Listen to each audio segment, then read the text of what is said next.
Bene data bakundwa, Yesu ashimwe. Ndabasuhuje mu izina rya Yesu. Twongere twige ijambo ry'Imana. Ni karibu mu mwanya mwiza twahawe n'Imana kugira ngo twumve ijambo ry'Imana, twumve icyo Uwiteka tubwira, tubashe kugira icyo twunguka. Dukomeje rero za nyigisho zirebana n'uko umubiri wacu ugomba kuba igitambo kizima gishimwa n'Uwiteka, kandi tukareba uburyo turinda ingingo zimwe z'ingenzi z'umubiri kugira ngo zibashishe kuba igitambo gishimwa n'Uwiteka. Uyu munsi rero tugiye kureba urugingo, nubwo atari urwa nyuma, ariko nagira ngo duse nk'aho dusoreza kuri urwo ngurwo. Ariko twabonye uburyo twarinda umutima, twabonye uburyo twarinda amaso, twabonye uburyo twarinda amatwi, twabonye uburyo twarinda ururimi rwacu, twabonye uburyo twarinda ibirenge byacu. Ubu rero tugiye kureba uburyo twarinda ibiganza. Ibiganza burya nabyo ni igice gikomeye. Ikiganza, iyo usomye muri Bibiliya usanga ikiganza ari igice gifite ububasha bukomeye, ndetse uzumva bavuga yuko ibiganza, ukumva abantu baravuga ngo uzagende pasitori akurambikeho ibiganza, uzagende apotre akurambikeho ibiganza, uzagende bishop akurambikeho ibiganza. Bivuga ngo rero ibyo biganza hari ikintu byagukoraho, impinduka ikaza. Uretse n'ibyo kandi uzumva ababihugukiyemo bavuga bati ikiganza cy'Uwiteka kikubeho. Bivuga ngo ikiganza ni igice cy'umubiri gifite ububasha bukomeye. Yewe no muri Bibiliya rero uzasanga ahantu henshi ibiganza byakoze ibikorwa bikomeye. Uzasanga aho Yesu yarambitse ikiganza ku barwayi bagakira, aho Yesu yarambitse ikiganza ku maso y'abantu bagahumuka bari bahumye, aho Yesu yagiye ashyira ikiganza cye ku bantu batandukanye, ibitangaza bigakoreka. Ndetse n'intumwa ze niko byagenze. Iyo urebye mu byakozwe n'intumwa uzasanga aho intumwa zagiye zirambika ibiganza ku bantu, ibitangaza bikaba. Uyu munsi twifashishije rino jambo mu byakozwe n'intumwa 19:6 ngo Pawulo amaze kubarambikaho ibiganza, Mwuka Wera bazaho, bavuga indimi, bavuga izindi ndimi, barahanura. Yesu nashimwe.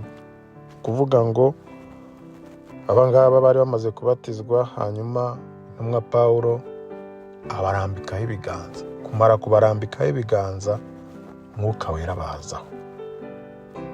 Wenda hari ibyo biganza bitabarambikwaho, Mwuka Wera ntiyari kubazaho.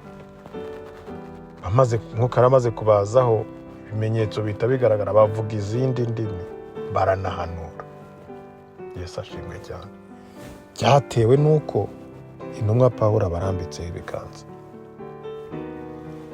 Yewe no muri iki gihe ibimenyetso biracyagendana n'abizera, kandi abizera bacyarambika ibiganza ku bantu, ibitangaza bikaba.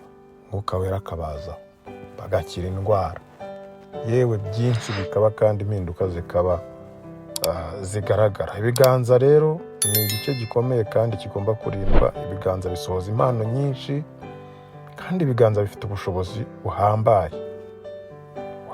Turabwita ko buhambaye kubera yuko ubwo bushobozi buba busohoza umugambi w'Imana ku muntu wayo. Ibiganza rero bikora byinshi, birimo kwakira. Iyo ugiye kwakira impano, iyo ugiye kwakira ibyo baguha, ukoresha ibiganza. Ibiganza bigatanga, iyo ugiye gutanga ibintu ukoresha ibiganza. Ibiganza birashima, iyo ugiye gushima umuntu, umukomera amashyi, umuhobera, umusuhuza, ukoresha ibiganza. Iyo duhimbaza Imana, tuzamura icyubahiro cyayo, tuzamura ibiganza. Yewe ibiganza, iyo tugiye kuramya Imana nabwo hari igihe dukoresha ibiganza. Nahoze mbivuga, iyo dusuhuza dukoresheje ibiganza. Mu muco wacu ibiganza bikora ibintu byinshi. Niyo mpamvu rero kuba ari igice gisohoza umugambi w'Imana wagakwiye kukirinda.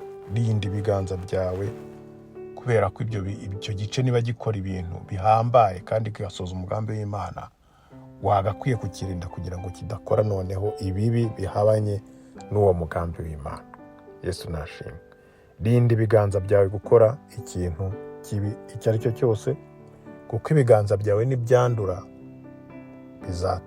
bizaba byiswe bizira, ntabwo bizaba bikiri bya bindi byo gusohoza umugambi w'Imana.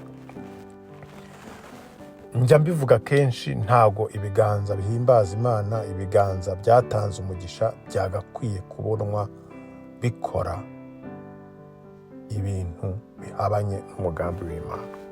Ntabwo ibiganza byakoze ibyo twamaze kuvuga haruguru wabibona biri kurwana, wabibona biri kwiba, wabibona biri gukorakora ahantu hatandukanye harimo n'ubuhehesi. Ntabwo ibiganza by'umuntu wahimbaje Imana, by'umuntu waramije Imana, by'umuntu washimye Imana wakabibonye bikora ibizira. Ntabwo wakabibonye bibangura ikintu bigiye kwica umuntu waremwe n'Imana. Ibiganza ntabwo byagakwiye gukora ibizira, kuko nibikora ibizira bizitwa ibizira, bitume wa mubiri utakibaye igitambo kizima gishimwa n'Uwiteka. Bene data rero, murinde ibiganza byanyu, mubirinde gukora ikibi, mubirinde muhore mubona yuko ari ibyo gusohoza umugambi w'Imana, aho kugira ngo bikore ibizira, aho kugira ngo bitukishe Imana, aho kugira ngo bihindure umubiri wose kutaba igitambo gishimwa n'Uwiteka. Ndakwifuriza rero mwene data guhorana ibiganza byejejwe, guhorana ibiganza bitanga umugisha, guhorana ibiganza bisohoza iby'Imana yashatse gukora ku bizera, bisohoza icyo umugambi w'Imana washatse kuri wowe, aho kugira ngo ikiganza cyawe kibe icyo Satani ashobora kwifashisha kugira ngo akoreshe. Ahubwo reka ikiganza cyawe kibe igihesha umugisha, ikiganza cyawe kibe igisohoza umugambi w'Imana wo gukora igitangaza cyawe ku buzima bwa benshi. Uwiteka rero aguhe ibiganza byejejwe, Uwiteka kandi aguhe ubwenge, aguhe n'imbaraga zo kurinda ibiganza byawe, mu izina rya Yesu Kristo umwami wacu, mbigusabiye. Amen.